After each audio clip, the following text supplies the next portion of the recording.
அஸ்ஸலாம் அலைக்கும் வரஹ்மத்துல்லாஹி வரகாத்துஹு. இது உங்கள் இஸ்லாம் ஆஃப் யூனிட்டி சேனல்.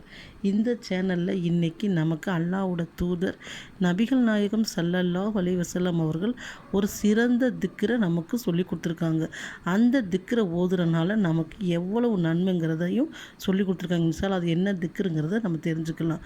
ஒரு முறை பார்த்திங்கன்னா அல்லாஹ்வோட தூதர் நபிகள் நாயகம் ஸல்லல்லாஹு அலைஹி வஸல்லம் சஹாபாக்களோடு அமர்ந்திருக்கும் போது நிறைய நன்மையான விஷயங்களையும் நிறைய நன்மை பெறக்கூடிய விஷயங்களாம் பற்றியுமே இம்மைக்கும் மறுமைக்கும் நிறைய நன்மை செய்யணும், சொர்க்கத்துக்கு உம்மத் செல்லணும், சஹாபாக்கள் சொல்லி நிறைய நன்மைகளை சொல்லிக்கொண்டே இருப்பார்கள். அது மாதிரி ஒரு முறை பார்த்திங்கன்னா கேட்டாங்க, உங்களில் யாராவது ஒருவர்னால வானத்துக்கும் பூமிக்கும் எவ்வளோ தூரம் இருக்குது தெரியுமா அப்படின்னு கேட்டாங்க. அல்லாவும் அவரோட தூதரும் தான் அறிவார் என்று சொன்னார்கள். உடனே அந்த வானத்துக்கும் பூமிக்கும் எவ்வளோ தூரம் இருக்கோ அவ்வளோ நன்மைகளை சம்பாதிக்க முடியுமா, அதாவது நன்மைகளை உங்களால் சம்பாதிக்க முடியுமான்னு கேட்டு யாரை சூழலை யாரால் முடியும் என்று சஹாபாக்கள் ஆச்சரியத்துடன் கேட்டார்கள்.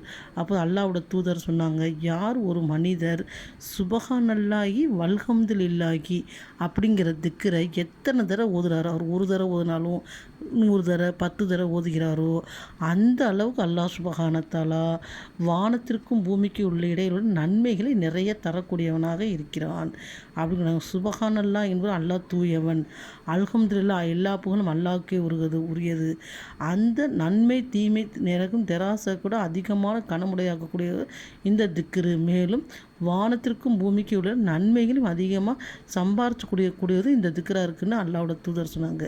அல்லாஹ்வோட தூதர் பொதுவாகவே சஹாபாக்களுக்கும் நமக்கும் திக்ருகள் மூலமும் துவாக்கள் மூலமும் நமக்கு நிறைய நன்மைகளை சொல்லி கொடுத்துருக்காங்க. அப்போ நம்ம என்ன செய்யணும், இந்த மாதிரி திக்ருகளை நமக்கு டைம் கிடைக்கிறப்போ ஓதி நிறைய நன்மைகளை சம்பாதிக்கக்கூடியவங்களாம் இன்ஷால்லா இருக்கணும். இந்த திக்ரை ஓதி நம்ம அதிகமாக நன்மைகளை சம்பாதிக்கக்கூடிய பாக்கியத்தை அல்லாஹ் சுப்ஹானஹு நம்ம அனைவருக்கும் வழங்கிடுவானாக என்று துவா செய்து கொள்கின்றேன். ஆமீன். அஸ்ஸலாமு அலைக்கும் வரஹ்மத்துல்லாஹி வரகாத்துஹு.